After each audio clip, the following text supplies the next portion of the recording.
Let's take other names. And this goes into a different place. And I believe this is still 2014.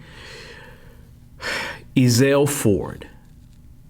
Ezell Ford actually happened in LA, Los Angeles.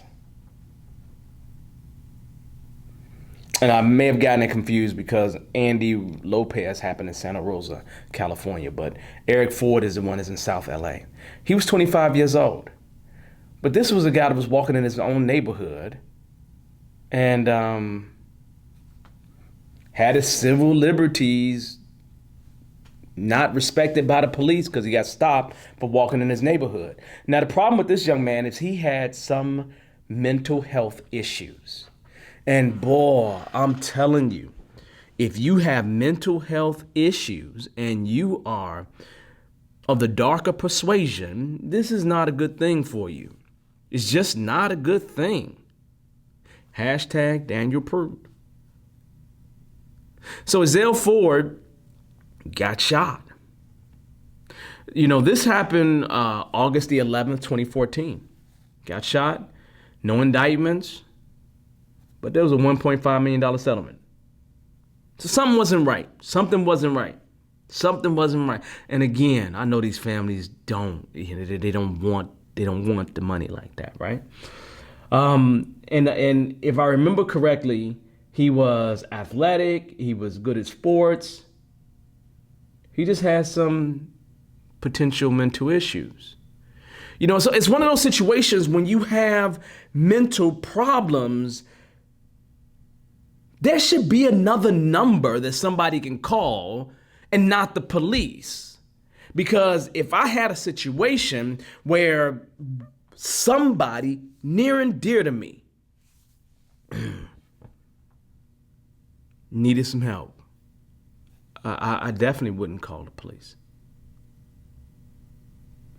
I remember in college, I had a friend, and my friend, and I'm a freshman, right? I'm a freshman. This is my boy, right? My boy. Still my boy to this day. I remember we're all,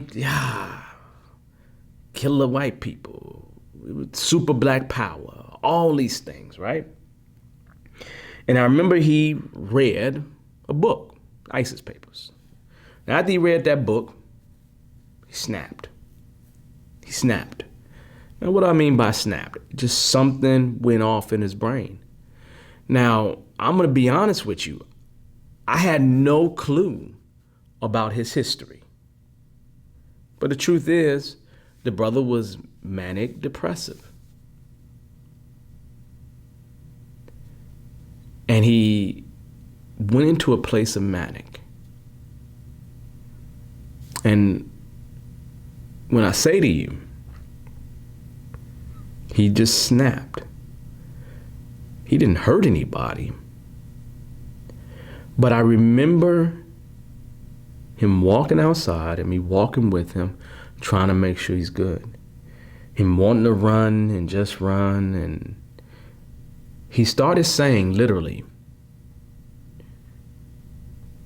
calling for the ancestors to all rise from the dead so we can begin this war with white people.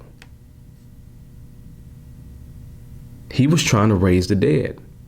And I had a roommate that was, big, 6 foot something, bulky, type dude, right? My friend slapped the crap out of him. I mean, he slapped him, right? But again, he wasn't in the right state of mind. But the truth is, not one time did we allow him to put himself in a situation where any authorities was going to get involved.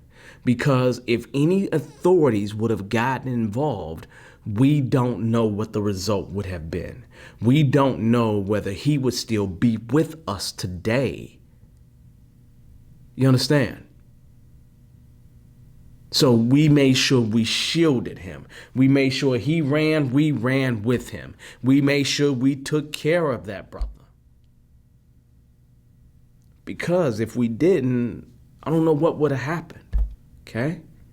And again, there was no social media then, right? We talking about early 90s. I went to college in 92, not to add, to age myself, but we're talking about 92, now probably 93 is when this happened, right? Spring of 93. Yeah, that was no. It was probably 93 fall, probably, right? But anyway, 93, 94, right? But I clearly remember that. And the interesting thing is that I know for a fact that I've been a counselor. I've been a residential counselor working with populations of children that are going to be in a residential environment. The step between I'm in juvie, versus I'm at home. The step in between that where they just stuck here, right? And we didn't shoot anybody. We didn't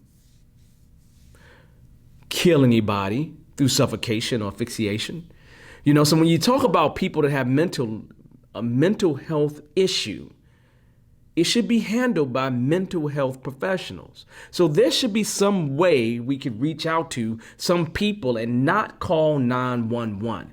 Because I can't say I would ever recommend calling 911 if it was my family, okay? And there was something going on.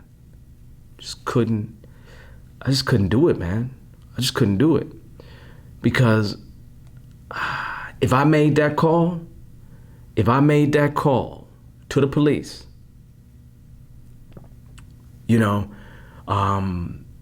there was a case where some mother called the police about her son, and the police killed her son. I don't remember the name. I don't remember the name. I really don't. But she called to get some help, man. She called to get some help, not for her son to die. Can you imagine how heavy that weight is? I mean, if I was a parent and that happened to me, I just don't know how I would be able to live on. I just don't know. I don't know, man. I don't know. It's not right. It ain't fair. Even there was this guy who, I think it was in Miami. This guy who was a counselor or something like that. There was a kid. He was in the street.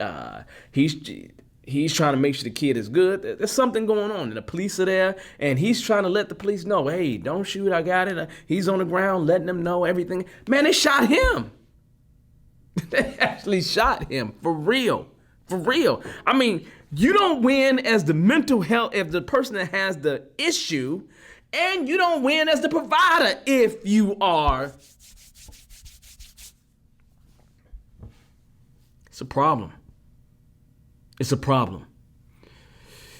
Yeah, and how do you deal with that problem? I don't know. But we got to find a way to deal with it. We got to find a way to make this visible. We got to change this, okay? So, hashtag Ezell Ford.